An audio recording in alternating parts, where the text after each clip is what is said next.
Shalom, salam sejahtera bagi kita semua.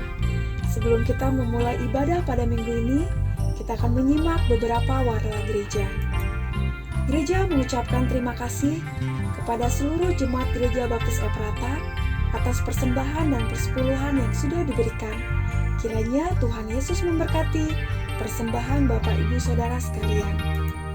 Untuk jemaat Gereja Baptis Efrata yang akan memberikan persembahan maupun persepuluhan, bisa Anda transfer ke nomor rekening yang tertera di layar, atau Anda bisa langsung datang ke gereja dan memasukkannya ke dalam kotak yang sudah dipersiapkan.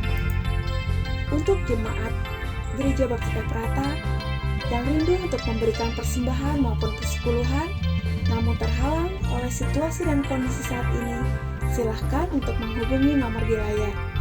Gereja siap membantu dan akan datang ke rumah Bapak Ibu Saudara untuk mengambil persembahan.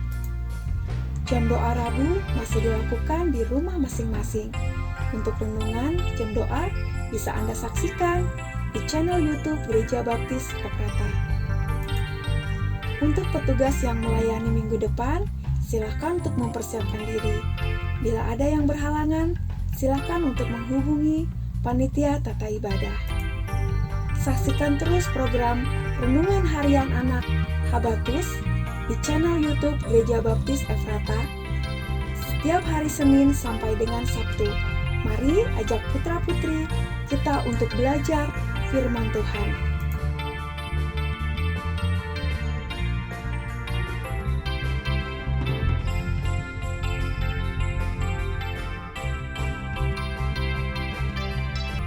Sekian warta gereja yang dapat kami sampaikan. Mari kita persiapkan hati kita untuk mengikuti ibadah minggu ini. Terima kasih, selamat beribadah. Tuhan Yesus memberkati. Selamat pagi Bapak Ibu Saudara yang terkasih. Di dalam nama Tuhan Yesus Kristus, kembali kita bertemu dalam ibadah online pada pagi hari ini. Mari kita bersama-sama menghadap Tuhan untuk memuji dan menyembah Dia, mengucap syukur atas segala yang telah Tuhan berikan dalam kehidupan kita. Mari tinggikan Dia, karena Dialah Tuhan kita, Raja di atas segala raja. Mazmur 96 ayat 7-9. Kepada Tuhan hai suku-suku bangsa, kepada Tuhan sajalah kemuliaan dan kekuatan. Berilah kepada Tuhan kemuliaan namanya, bawalah persembahan dan masuklah ke pelatarannya. Sujudlah menyembah kepada Tuhan dengan berhiaskan kekudusan. Gemetarlah di hadapannya, hai segenap bumi. Mari tinggikan Dia, mari agungkan Dia, karena hanya Dialah yang terindah dan yang termanis di dalam hidup kita.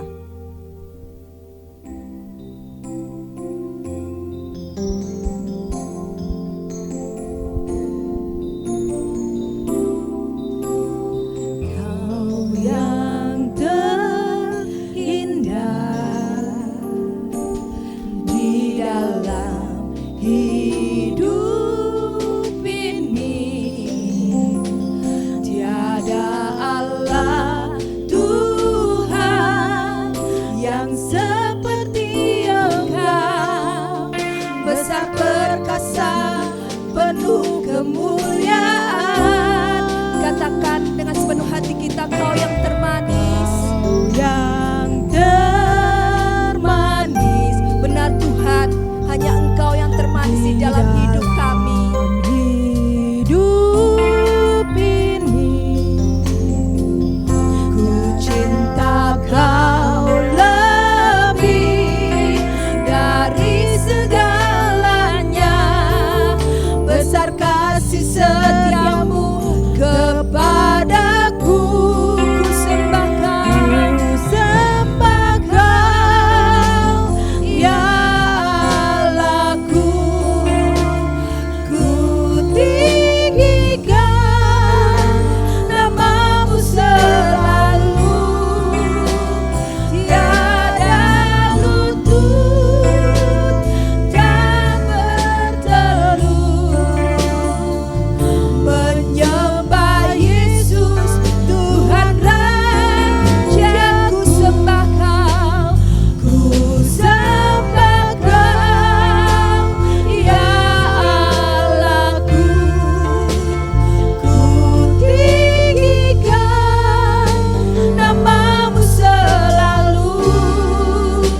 katakan bersama-sama, hanya Engkau Tuhan yang terindah.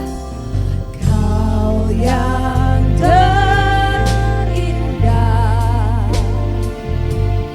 di dalam hidup ini. Tiada Allah Tuhan, Allah Tuhan yang seperti Engkau, besar perkasa penuh kemuliaan. Kau yang termanis, Kau yang termanis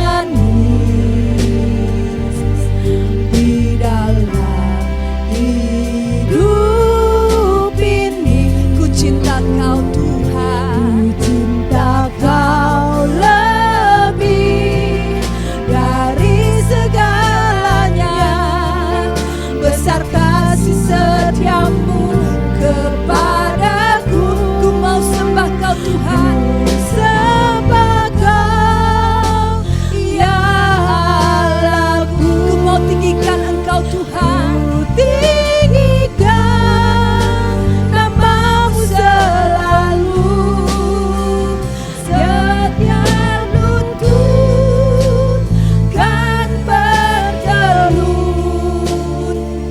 menyembah Yesus Tuhan Rajaku. Sembah Kau, ku sembah Kau, ya Allahku. Ku tinggikan namamu selalu. Tiada lidah tak mengaku Engkaulah Yesus Tuhan Rajaku. Lebih dalam lagi sembah Kau, ya Allahku. Ku tinggikan namamu selalu. Tiada lutut kan bertelut menyembah Yesus Tuhan Rajaku. Ku sembah Kau, ku sembah Kau, ya Allahku. Ku tinggikan namamu selalu. Tiada lidah tak mengaku Engkaulah Yesus Tuhan Rajaku. Engkaulah Yesus, Engkaulah Yesus Tuhan Rajaku. Engkaulah Yesus, Engkaulah Yesus Tuhan Rajaku.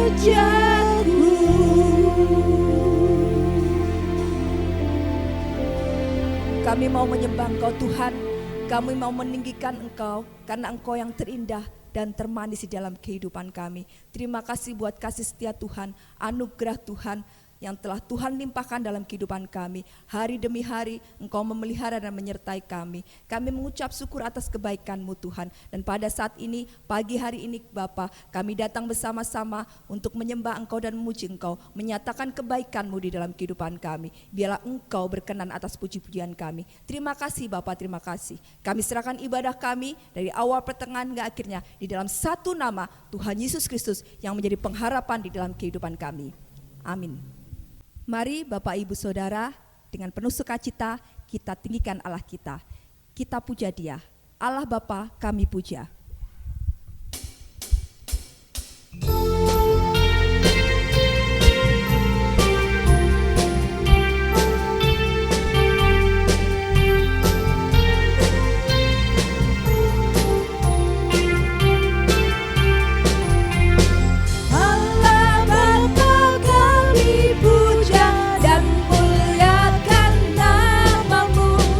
Dalam Kristus firman Allah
mari kita akan terus bersukacita di hadirat Tuhan.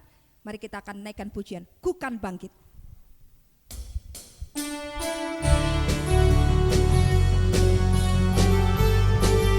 Mari kita semua umat pilihan Allah, kita dengar panggilannya dan datang untuk mengenapi firman-Nya.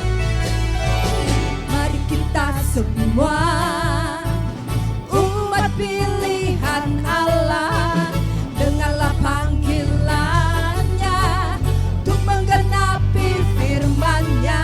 Sekaranglah waktunya untuk berdiri bagi bangsa ini. Mari maju umat pemenang. Mari kita semua umat pilihan Allah, dengarlah panggilannya untuk menggenapi firman-Nya. Sekaranglah waktunya untuk berdiri bagi bangsa ini. Mari maju umat pemenang. Bukan bangkit, bukan bangkit, nyatakan kemuliaan-Nya. Bukan bangkit, nyatakan kebesaran-Nya. Sampai setiap lutut bertelut, semua lidah mengaku Yesus Kristus Dialah Tuhan, Raja segala raja. Bukan bangkit, bukan bangkit, nyatakan kemuliaan-Nya. Bukan bangkit, nyatakan kebesaran-Nya. Sampai setiap lutut bertelut, semua lidah mengaku Yesus Kristus Dialah Tuhan, Raja segala raja. Dialah Raja. Mari kita semua umat pilihan Allah, dengarkan panggilannya untuk menggenapi firman-Nya. Sekaranglah waktunya untuk berdiri bagi bangsa ini. Mari maju umat pemenang.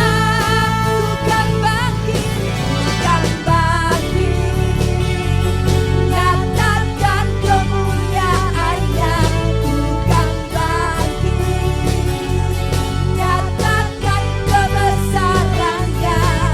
Sampai setiap lutut bertelut, semua lidah mengaku Yesus Kristus Dialah Tuhan, Raja segala raja. Bukan bangkit, bukan bangkit, nyatakan kemuliaan-Nya. Bukan bangkit, nyatakan kebesaran-Nya. Sampai setiap lutut bertelut, semua lidah mengaku Yesus Kristus Dialah Tuhan, Raja segala raja. Dialah Raja, Dialah Raja, Dialah Raja, Dialah Raja, Dialah Raja, Dialah Raja. Beri kemuliaan untuk Tuhan Allah kita.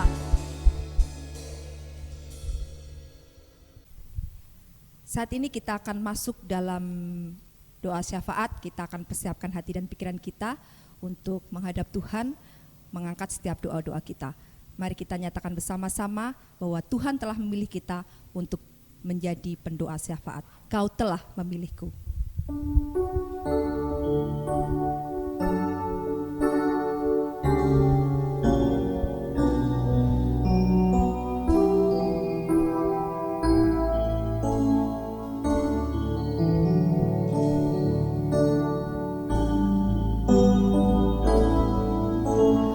Kau telah memilih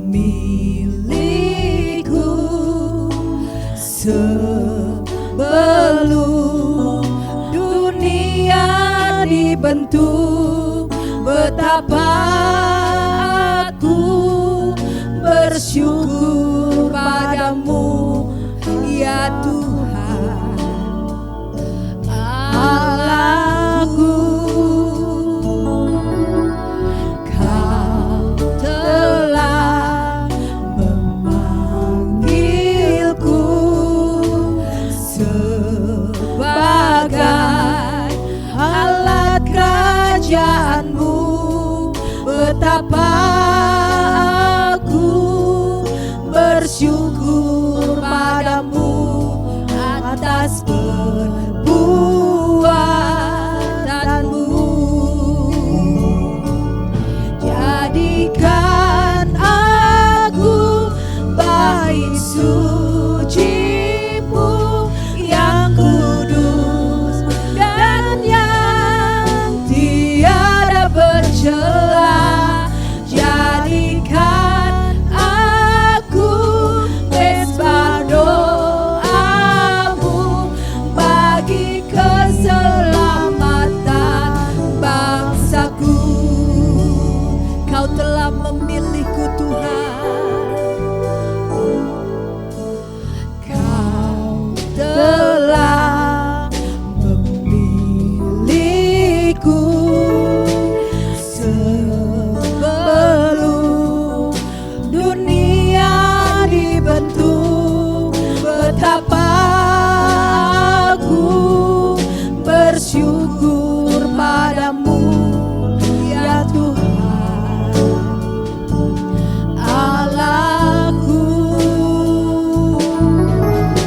Kau telah memanggilku sebagai alat kerajaanmu, betapa aku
Kita akan mendengarkan firman Tuhan.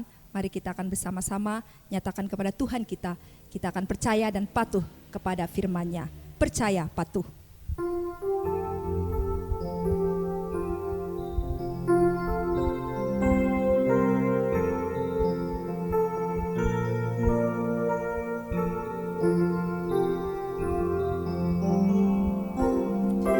Ku beserta Tuhan dalam perjalanan, sinar sabdanya jadi suluh. Tuhanku di samping, ku tetap dibimbing, serta umat percaya patuh. Percayalah, patuh pada Allah, agar hidup bahagia. Percaya patuhlah.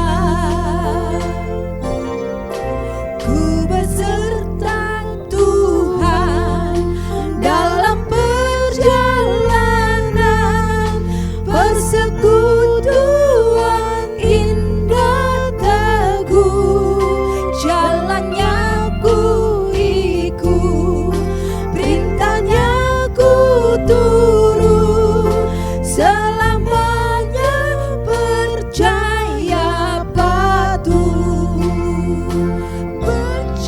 Percayalah, patuh pada Allah, agar hidup bahagia. Percaya patuhlah, percayalah, percayalah, patuh pada Allah, agar hidup bahagia. Percaya patuhlah, percayalah, percayalah, patuh pada Allah, agar hidup bahagia. Percaya patuhlah. Selamat pagi Bapak Ibu dan Saudaraku yang terkasih di dalam Tuhan Yesus Kristus. Kita bersyukur buat hari ini kalau kita boleh kembali bersama-sama beribadah memuji dan memuliakan nama Tuhan Yesus Kristus dalam ibadah kita. Dan saat ini mari kita akan merenungkan firman Tuhan. Kita percaya bahwa Allah yang memberikan otoritas dalam kehidupan kita. Sebab itu saudara, hari ini kita akan belajar bagaimana otoritas untuk kita tunduk dan taat kepada atasan. Ini merupakan satu prinsip dalam kehidupan kita agar kita menjadi anak-anak Tuhan yang sukses, menjadi anak-anak Tuhan yang berkenan di hadapan Tuhan. Mari kita akan berdoa sebelum kita mendengar firman Tuhan pagi ini. Bapa di dalam surga, terima kasih buat kesempatan pagi ini. Kalau kami boleh kembali mendengar kebenaran firman Tuhan, biarlah Engkau berbicara kepada kami, memberikan pengertian kepada kami sehingga sungguh kami mengerti setiap rencana Tuhan dalam hidup kami. Terima kasih Bapa, hanya di dalam nama Tuhan Yesus kami berdoa dan bersyukur. Haleluya. Amin. Bapak, Ibu dan Saudaraku, pada pagi ini judul khotbah saya ambil dikatakan prinsip otoritas ketundukan dan ketaatan. Firman Tuhan diambil dari Roma 13 ayat 1 sampai dengan ayat yang kelima. Saya akan bacakan buat Bapak, Ibu dan Saudara. Tiap-tiap orang harus takluk kepada pemerintah yang di atasnya. Sebab tidak ada pemerintah yang tidak berasal dari Allah. Dan pemerintah-pemerintah yang ada ditetapkan oleh Allah. Sebab itu barang siapa melawan pemerintah, ia melawan ketetapan Allah, dan siapa yang melakukannya akan mendatangkan hukuman atas dirinya. Sebab jika seorang berbuat baik, ia tidak usah takut kepada pemerintah. Hanya jika ia berbuat jahat, maukah kamu hidup tanpa takut terhadap pemerintah? Perbuatlah apa yang baik dan kamu akan beroleh pujian daripadanya. Karena pemerintah adalah hamba Allah untuk kebaikanmu. Tetapi jika engkau berbuat jahat, takutlah akan dia. Karena tidak percuma pemerintah menyandang pedang. Pemerintah adalah hamba Allah untuk membalaskan murka Allah atas mereka yang berbuat jahat. Sebab itu perlu kita menaklukkan diri, bukan saja oleh karena kemurkaan Allah, tetapi juga oleh karena suara hati kita. Amin. Demikianlah pembacaan firman Tuhan pagi ini, dan mari kita akan melihat bagaimana otoritas yang sesungguhnya terjadi atas kehidupan kita. Pagi ini kita bicara tentang otoritas ketundukan dan ketaatan. Di dalam dunia ini banyak orang seringkali tidak mau tunduk kepada otoritas. Kebanyakan orang ingin menentang otoritas oleh karena mereka ingin berkuasa. Oleh karena mereka ingin menjadi pemimpin. Cara apapun mereka lakukan sehingga mereka melanggar otoritas yang ada. Tidaklah demikian dengan kita sebagai anak-anak Tuhan. Seharusnya kita memiliki ketundukan dan juga tentunya memiliki ketaatan atas otoritas yang ada di atas kita. Nah, Bapak, Ibu dan Saudara, banyak orang tergoda untuk mereka begitu sulit tunduk kepada otoritas di atasnya. Tadi saya katakan terjadi pemberontakan-pemberontakan, terjadi pertikaian-pertikaian, terjadi kesalahpahaman, terjadi penggulingan kekuasaan dan lain sebagainya. Oleh karena apa? Oleh karena mereka tidak mau tunduk atas otoritas yang ada di atasnya. Nah, ketika kita melihat tadi dari pembacaan Alkitab dalam Roma 13 ayat 1 sampai dengan ayat yang kelima, kita bisa melihat bahwa Allah yang berdaulat menetapkan semua otoritas yang ada di dalam dunia ini. Dikatakan tidak ada pemerintahan yang tidak berasal dari Allah. Artinya apa? Bahwa setiap pemerintahan yang ada di dalam dunia ini berasal dari Allah. Dan pemerintah adalah wakil Allah. Percayakah kita sebagai anak-anak Tuhan, sebagai orang percaya hal yang demikian? Atau kita demikian, enggak, para pemimpin kan beda imannya dengan kita. Apakah mereka berasal dari Allah? Mari kita renungkan. Firman Tuhan ini iya dan amin. Berarti setiap pemerintahan berasal dari Allah. Siapapun mereka. Bahkan mungkin mereka yang akan membentuk kita untuk kita setia, untuk kita taat, untuk kita bisa melakukan firman Tuhan. Sekalipun ada tekanan mungkin, sekalipun ada ketidakadilan secara kacamata kita. Tapi kita percaya bahwa semua berasal dari Allah. Dan kita sebagai anak-anak Tuhan harus percaya bahwa Allah adalah sumber otoritas dan mendelegasikan otoritasnya di muka bumi ini. Jadi saya katakan Allah sumber segala otoritas. Dia adalah otoritas di atas segala otoritas. Kalau kita boleh katakan sebagai payung, ini payungnya Allah gitu. Baru di bawahnya ada pemimpin rohani, ada pemerintah, ada guru, ada bos mungkin, ada orang tua, mungkin ada suami dan lain sebagainya. Tetapi payung yang dari segalanya adalah Allah yang menjadi sumber otoritas bagi segalanya. Dalam segala bidang kehidupan, kita selalu ada otoritas di atasnya. Dalam bentuk apapun. Kita bisa lihat dari yang terkecil keluarga, ada otoritas. Ayah sebagai kepala keluarga.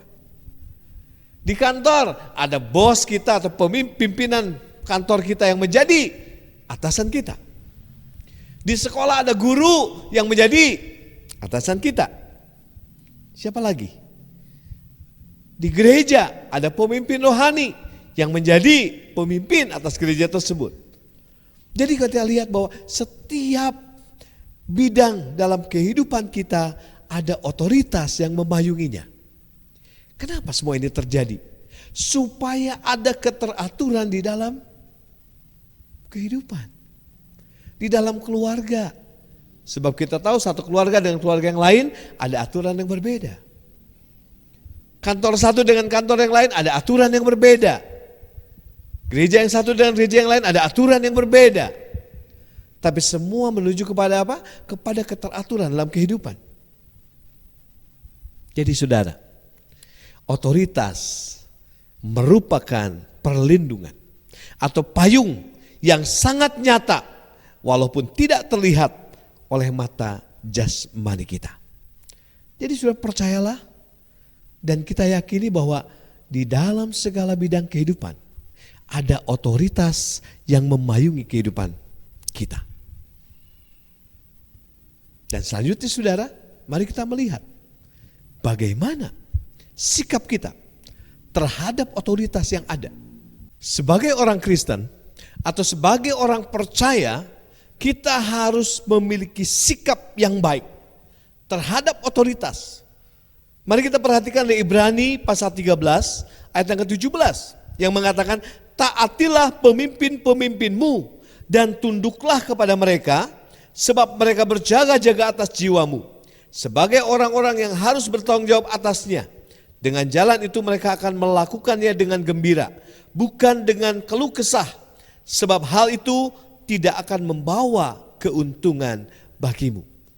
Nah, jadi saudara, sebagai orang Kristen, sebagai orang percaya, kita harus memiliki ketundukan terhadap otoritas yang ada di dalam dunia ini. Kita harus tunduk. Tunduk di sini bagaimana? Yang dikatakan tunduk berarti menerima dan menghormati otoritas tersebut. Bukan berarti tunduk, no. Tapi betul-betul kita menerima dan menghormati otoritas tersebut. Banyak orang seringkali tidak mau tunduk kepada otoritas. Oleh karena apa? Oleh karena hawa nafsu mereka. Ingin berkuasa, ingin punya jabatan, ingin dihargai dan lain sebagainya. Tapi saya katakan hari ini, mari kita memiliki sikap ketundukan terhadap otoritas yang ada. Ketundukan di sini dikatakan menerima dan menghormati otoritas tersebut. Siapapun atasan kita, siapapun pemimpin kita, masih muda atau sudah sepuh, Atau dia mungkin apa bandingannya dengan saya? Saya lebih tua, dia lebih muda. Tapi selama dia masih menjadi pemimpin, berada dalam posisi pemimpin, mari kita menghargai. Mari kita tunduk, kita menerima, menghormati otoritas yang ada. Sehingga semua berjalan dengan baik. Saudara bisa bayangkan, di dalam sebuah lembaga, di sebuah institusi, ketika ada seorang pemimpin, tapi begitu banyak orang ingin menurunkan dia. Semua orang ingin berkuasa, sehingga mereka gontok-gontokan satu dengan yang lain. Ingin saling menjatuhkan satu dengan yang lain. Apa jadinya institusi tersebut? Apa jadinya lembaga tersebut? Apakah mereka akan menjadi lembaga yang berhasil? Lembaga yang bertumbuh dan berkembang? Tidak. Mereka akan capek di dalam. Mereka hanya memikirkan, bergelut untuk intern mereka, menyelesaikan masalah mereka satu persatu. Selesai ini, ada yang ini. Selesai ini, ada yang ini. Selesai ini, ada yang ini. Oleh karena apa? Tidak ada ketundukan atas otoritas yang ada. Jadi sikap kita sebagai orang-orang percaya, sikap kita terhadap otoritas, mari kita memiliki ketundukan. Ketundukan berarti menerima dan menghormati otoritas yang ada. Perlu satu kelegaan. Perlu satu kerendah hatian untuk kita bisa menerima otoritas yang ada. Tapi saya percaya, oleh karena kita punya roh yang sama, yaitu roh yang ada di dalam Tuhan Yesus Kristus. Saya percaya ada kesatuan hati, ada kebersamaan untuk kita membangun tubuh Kristus. Untuk membangun bagaimana pelayanan Kristus sehingga nama Tuhan dimuliakan. Nah saudara, selanjutnya bagaimana tindakan kita terhadap otoritas? Kalau tadi sikap kita, sekarang tindakan kita terhadap otoritas yang ada. Kita melihat dari Kisah Rasul pasal yang kelima. Kisah para Rasul pasal yang kelima ayat yang ke-29.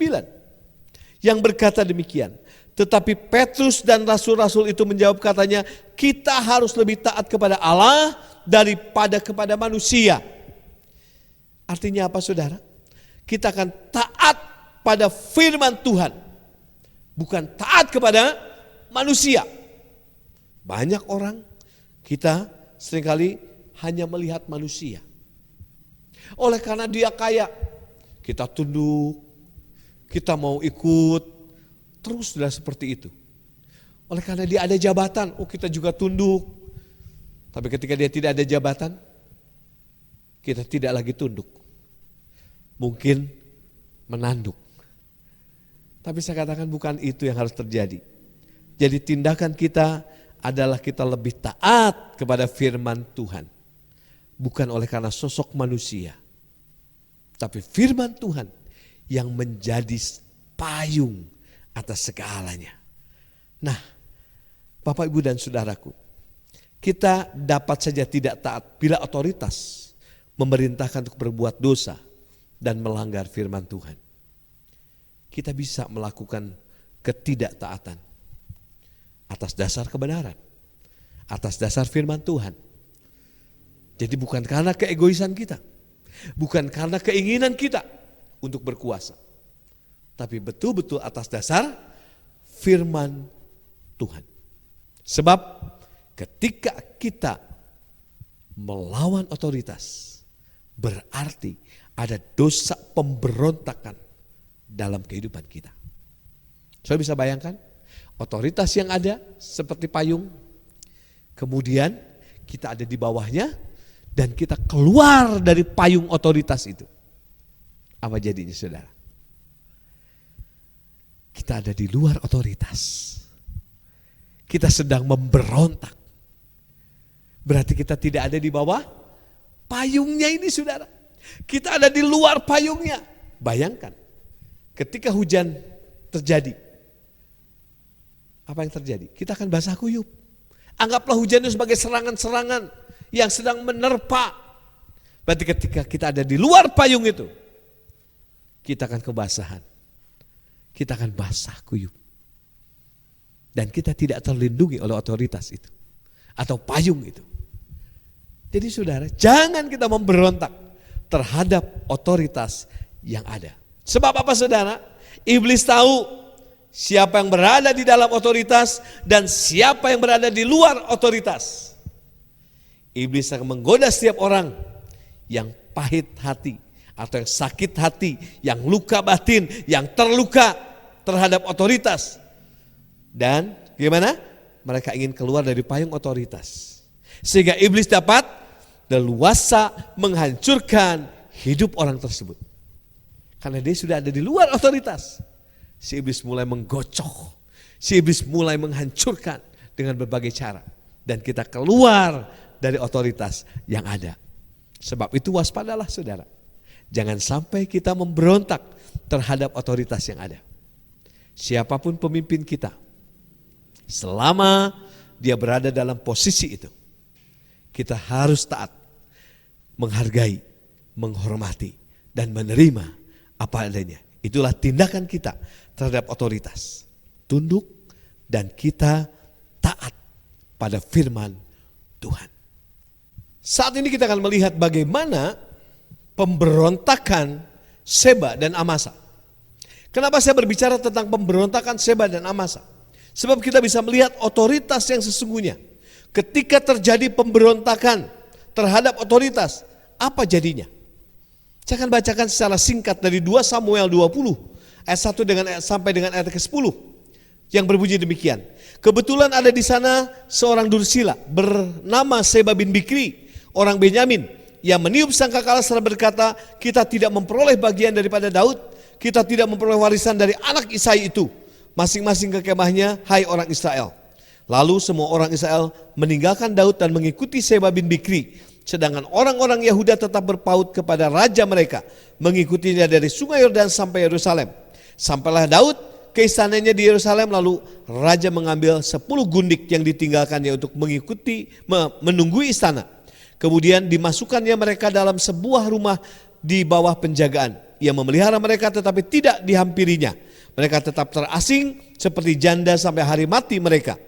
Berkatalah raja kepada Amasa, kerahkanlah bagiku orang-orang Yehuda dalam 3 hari. Kemudian menghadaplah lagi kemari. Lalu pergilah Amasa mengerahkan orang-orang Yehuda, tetapi ia menunda-nunda tugas itu sampai melewati waktu yang telah ditetapkan raja baginya. Lalu berkatalah Daud kepada Abisai, sekarang Seba bin Bikri lebih berbahaya bagi kita daripada Absalom. Jadi engkau bawalah orang-orang tuanmu ini dan kejarlah dia supaya jangan ia mencapai kota yang berkubu. Dan dengan demikian ia luput daripada kita. Lalu Yoab, orang Kreti dan orang Pleti dan semua pahlawan keluar menyusul dia. Mereka keluar dari Yerusalem untuk mengejar Seba bin Bikri. Ketika mereka sampai ke batu besar yang di Gibeon, maka Amasa sudah tiba di sana lebih dahulu daripada mereka. Adapun Yoab mengenakan pakaian perang dan di luarnya ada ikat pinggang dengan pedang bersarung terpaut pada pinggangnya. Ketika ia tampil ke muka, terjatuhlah pedang itu. Berkatalah Yoab kepada Amasa, engkau baik-baik saudaraku. Sementara itu tangan kanan Yoab memegang janggut Amasa untuk mencium dia. Amasa tidak awas terhadap pedang yang ada di tangan Yoab itu. Yoab menikam pedang itu ke perutnya sehingga isi perutnya tertumpah ke tanah. Tidak usah dia ditikamnya 2 kali sebab ia sudah mati. Lalu Yoab dan Abisai adiknya terus mengejar Seba bin Bikri. Saudara, dari 2 hal ini apa yang bisa kita lihat? Yang pertama saudara, yang pertama kita bisa melihat Seba bin Bikri. Ini merupakan tokoh yang disloyal atau tokoh yang tidak loyal. Seba bin Bikri adalah pemberontak yang tidak loyal. Dia adalah seorang pemberontak dan dia terus dikejar oleh Yoab. Nah saudara, memang sangat-sangat berbahaya dan kita bisa melihat orang yang tidak loyal, orang yang tidak setia akan dikejar-kejar. Ya, oleh apa? Ya oleh perasaannya sendiri, oleh karena dia merasa bersalah. Nah saudara, bagaimana dengan kehidupan kita? Mari kita tetap loyal, kita setia, kita tidak memberontak atas otoritas yang menaungi kita. Yang kedua saudara, kita lihat Amasa. Dia adalah pemberontak yang tersembunyi. Kita bisa melihat apa sih yang dilakukannya. Kelihatannya cukup sepele. Dikatakan dalam ayat yang kelima, lalu pergilah Amasa mengerahkan orang Yehuda, tetapi ia menunda-nunda tugas itu sampai melewati waktu yang ditetapkan raja baginya. Kelihatannya sepele kesalahan itu. Tetapi ketika kita juga mulai menunda-nunda tugas yang diberikan kepada kita sampai melewati batas waktu, artinya kita bukan orang yang loyal. Apa akibatnya? Kematian. Ketika Yoab mengejar, ketika dia bertanya kepada Amasa, dia mencium Amasa, betul? Tetapi tangan yang satu sudah mulai memegang golok dan menancapkannya ke perut. Dan akhirnya apa? Mati. Saudara, menunda-nunda waktu kita artinya akan berakibat kepada kematian. Bukan kematian secara fisik, secara jasmani saja. Tapi kematian apa? Secara kerohanian kita. Sebab itu waspada, saudara. Kita perlu menjadi orang-orang yang loyal. Seperti Abisai, Yoab, mereka adalah orang-orang kepercayaan.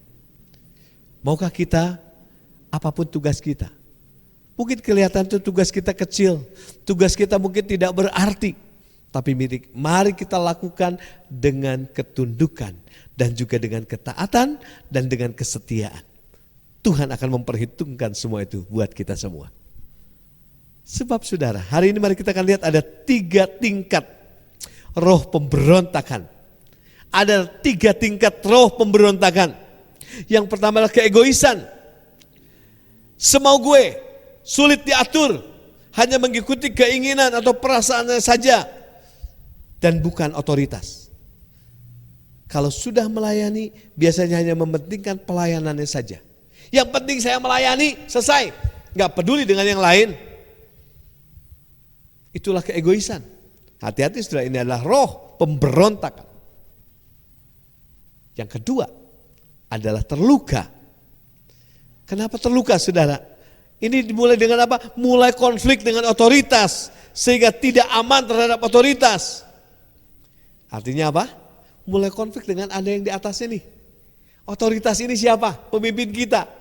Kita mulai konflik, kita mulai otak-atik sehingga kita tidak lagi aman, tidak lagi nyaman di dalam melayani. Mulai asik mendengar dan membicarakan gosip di sekitar otoritas. Oleh karena apa? Dia punya hati yang terluka. Ya saudara, hati-hati saudara.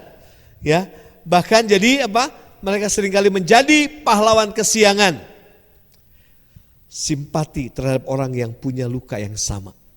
Mereka bergerombol dengan orang-orang yang punya luka yang sama. Mari kita serang otoritas kita. Dengan apa? Dengan banyak hal. Tadi diantaranya adalah gosip. Gosip di sini saya bilang, gosip itu apa sih? Wah, digosok makin sip. Wah, saya bilang bukan itu. Gosip adalah gerakan orang sinting seperti iblis pendusta. Itulah gosip. Gerakan orang sinting seperti iblis pendusta. Itulah dia. Kenapa? Mereka dibohongi. Seolah-olah mereka sudah berkomplot dan mereka siap untuk menghancurkan otoritas. Tapi kenyataannya mereka hancur oleh otoritas. Nah, Bapak Ibu dan Saudaraku, sebab itu hati-hati. Tadi yang pertama, roh egois, roh yang terluka, dan yang ketiga adalah roh mulai menghakimi ya. Cenderung mereka membesar berdasarkan berita yang negatif di sekitar otoritas. Wih, itu loh, dia kayak gini, wah mulai digosok, mulai ditiup, dibakar sampai apinya semakin besar. Sudah merasa tidak nyaman lagi di bawah otoritas, mereka terus menghakimi, mulai mengutak-atik. Dan biasanya mereka tidak mau dan tidak mampu menyelesaikan konflik dengan otoritas. Ada yang menghindar, atau ada yang berlari dari otoritas, tapi mereka tidak bisa melawan otoritas. Sebab itu saudara, hati-hati bagaimana keadaan kita saat ini. Apakah hati kita sedang egois? Atau hati kita sedang terluka? Atau hati kita sedang menghakimi otoritas yang ada? Perlu ada penyelesaian. perlu ada keterbukaan. Sebab dikatakan apa? Keterbukaan adalah awal dari pemulihan. Mari saudara, jangan sampai roh pemberontakan ada pada kita. Dan yang terakhir saudara, kita bisa melihat bagaimana solusi bila otoritas yang berbuat salah. Kalau tadi kita berbicara sikap kita terhadap otoritas, tapi sekarang bagaimana ketika otoritas itu berbuat salah? Yang pertama saudara, jangan memberontak atau keluar dari otoritas. Kita bisa lihat dari Bilangan pasal 12, kita bisa melihat ada pemberontakan Miriam. Ya, pemberontakan Miriam. Bilangan 12 ayat 1-3, Miriam serta Harun mengatai Musa berkenaan dengan perempuan Kus yang diambilnya, sebab memang ia telah mengambil seorang perempuan Kus. Kata mereka, sungguhkah Tuhan berfirman dengan perantaraan Musa saja? Bukankah dengan perantaraan kita juga ia berfirman? Dan kedengaranlah hal itu kepada Tuhan. Adapun Musa ialah seorang yang sangat lembut hatinya, lebih dari setiap manusia yang di atas muka bumi di sini. Bisa lihat saudara, apa yang terjadi ketika Miriam memberontak kepada Musa. Perhatikan ayat yang ke-10. Dan ketika awan telah naik dari atas kemah, maka tampaklah Miriam kena kusta, putih seperti salju. Ketika Harun berpaling kepada Miriam, maka dilihatnya bahwa dia juga kena kusta.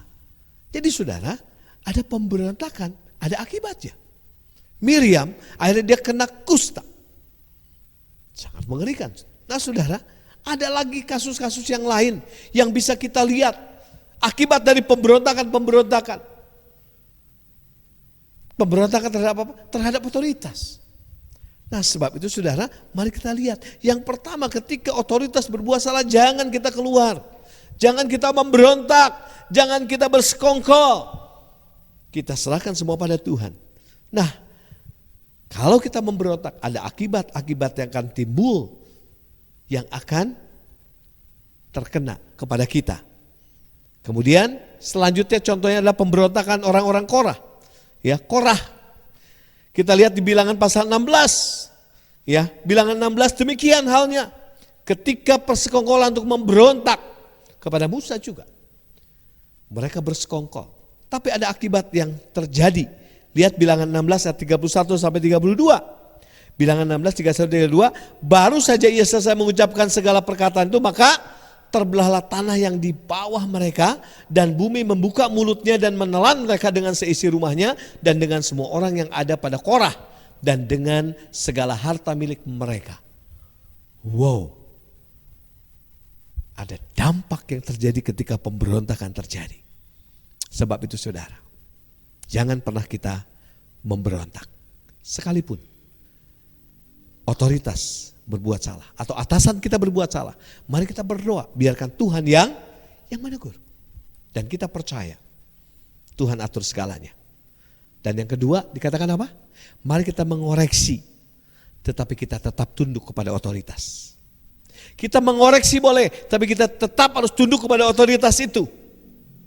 Atau istilah yang dikatakan gini, mari kita tambal payungnya, bukan ganti payungnya. Gak bisa saudara. Mari kita tambal payungnya, bukan kita mengganti payungnya. Daud tetap bersabar sampai Tuhan sendiri yang mengganti Saul. Betul? Daud bersabar berapa tahun? Menunggu Saul turun menjadi raja. Tapi itulah waktu yang tepat.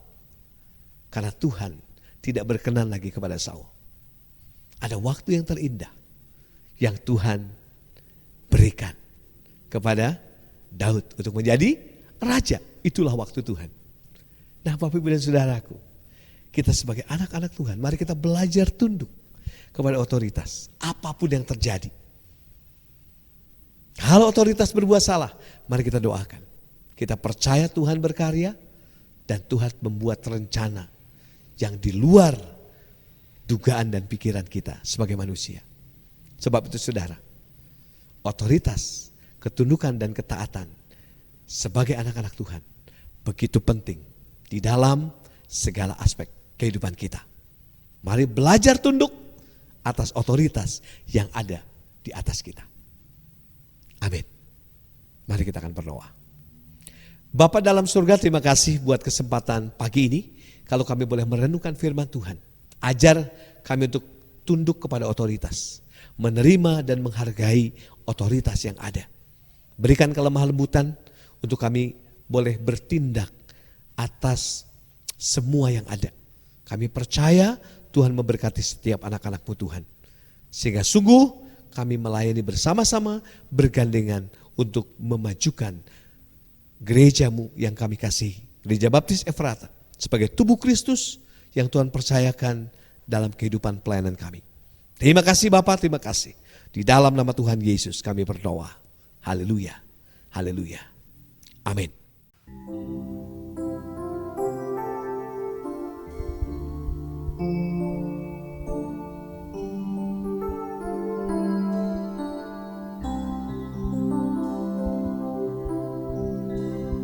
Ubah hatiku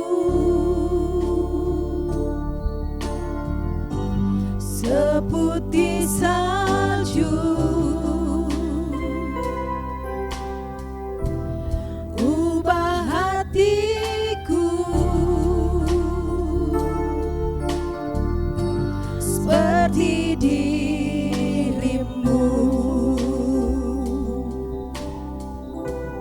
Ubah hatiku seputih salju, ubah hatiku seperti dirimu.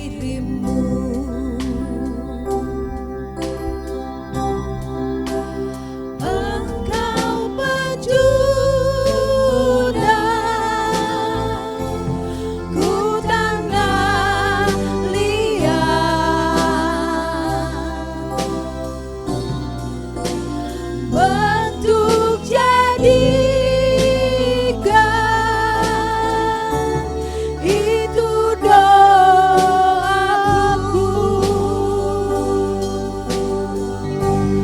Ubah hatiku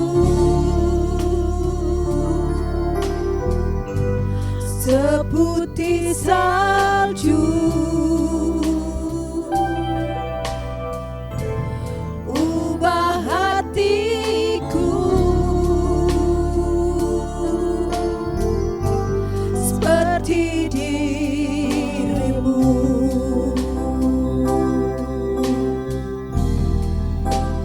Engkau penjuda, ku tanah liat, bentuk jadikan itu doaku.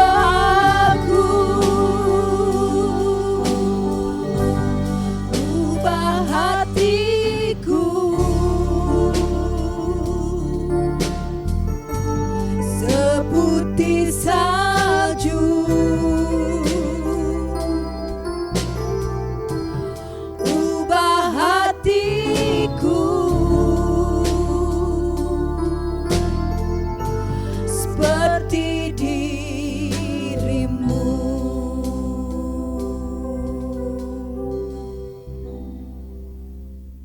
Bapak Ibu dan Saudaraku yang terkasih di dalam Tuhan Yesus, mari kita akan menutup ibadah kita pagi ini dengan doa berkat.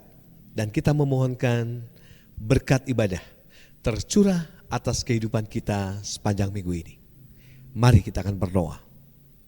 Segala puji hormat syukur kebenakan di hadapan Tuhan buat kesempatan pagi hari ini. Kalau kami boleh bersama-sama memuji dan memuliakan nama Tuhan. Bahkan kami boleh mendengar kebenaran firman Tuhan. Biarlah Kau berbicara kepada kami, memberikan pengertian buat kami, dan kami percaya biarlah setiap pujian, penyembahan kami boleh menjadi dupa yang berbau harum di hadapan Tuhan. Kiranya Kau Allah yang memberkati setiap anak-anak-Mu yang sudah beribadah pagi ini. Apapun yang menjadi aktivitas kami sepanjang minggu ini, biarlah Kau Allah yang senantiasa memberkati dan melingkupi kami dengan berkat-Mu yang melimpah. Terima kasih Bapa, terima kasih. Biarlah kasih karunia dari Tuhan Yesus Kristus, damai sejahtera kepada Allah Bapa serta persekutuan Roh Kudus boleh menyertai kita sekalian pagi ini sampai selama-lamanya. Amin. Selamat pagi. Tuhan Yesus memberkati kita semua. Kemuliaan bagimu di tempat maha tinggi.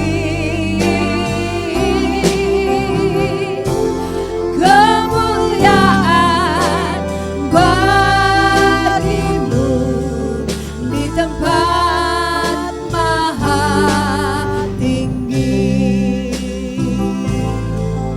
Di tempat maha tinggi.